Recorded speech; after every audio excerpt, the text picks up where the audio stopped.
Next, we'll go over how to quickly and efficiently inventory your order. So there are a few different ways that our sales reps use depending on your order size, and you can decide which way works best for you.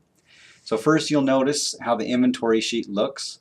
The driver will give you an inventory sheet each month with your order. We also try to keep you up to date with a cover letter that is attached. So please read that cover letter. Anyways, the inventory sheet has all the dry items at the top, sorted alphabetically, and they are highlighted in a light gray. The product descriptions match what the product actually says on the box or the packages, so if you ever see a mistake, we'd really appreciate it if you'd let us know, because we'd love the feedback. Next are all your frozen items, which are also sorted alphabetically, and they don't have any highlight to them.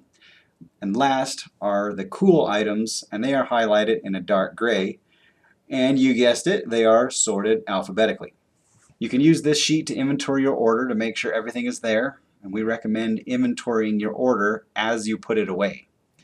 So depending on your order size, you can see which one of these methods works best for you.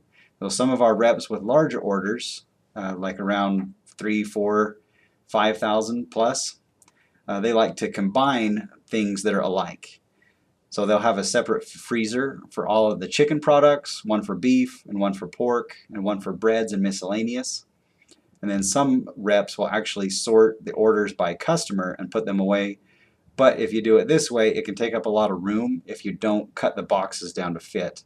So just kind of decide which one works for you and go with that. So here's a few tips on what to look for when doing inventory. Boxes with blue tape are cooler boxes, and when you see a frozen box with red tape, that means it's a mixed case with individual items in it, so you'll definitely want to open that up.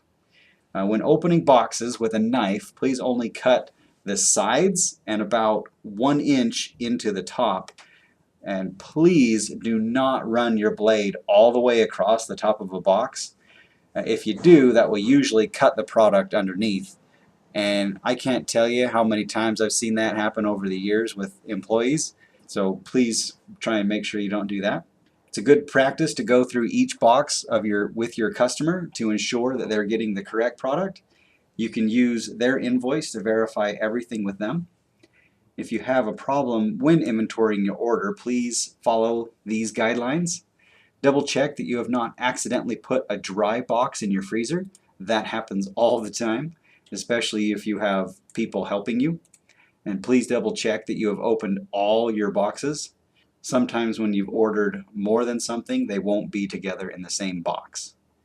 And if you're still missing product or you have extra, please email rep support.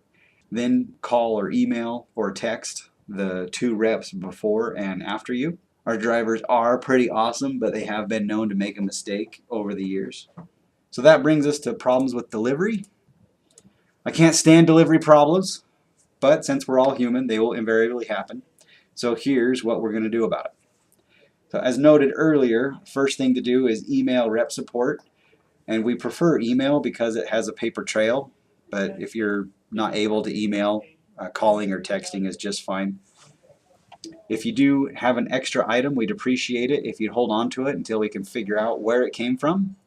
It might be a different rep's product, so if you could hold on to it for a few days, we'd really appreciate that. Also, you're not responsible to pay for any extra items, so you don't need to worry about that we'll charge you just because we sent it to you. Wouldn't that be awesome for us? But don't worry about it. If we are unable to find out who it's supposed to go to, we ask that you help us again by trying to sell it to your customers. You'll still make commission on it, and it really helps us guard against product loss. So if you can't sell it, please let us know and we'll decide on the best course of action, whether it needs to be discounted or worst case scenario, we send it back on the truck. We generally don't take things back on the truck because by the time they get back to us here at the warehouse, it's so beat up and hammered that we usually have to just throw it out anyway. Also, we don't run the reefers on the return trip because diesel fuel is expensive and it's just not worth it for one item. So if you were shorted something, and that means that you were charged for it but the product didn't make it to you, we will credit the account the product was ordered under. If your customer would prefer a refund, we can do that too, but we default to a credit on the account unless we hear otherwise. If an item arrives damaged, we always prefer to see if a customer will take it if it's just superficial damage. Of course, if the customer doesn't want it, we'll refund it because we do offer a 100% satisfaction guarantee. So if the product has been compromised, then we'd issue a credit, like if it's fallen all over the floor or it has a hole in it or something like that, that can't be easily just taped up. To reorder a product, simply put in another order for it online. We do not automatically ship damaged or shorted items. And that is all we have for problems with delivery.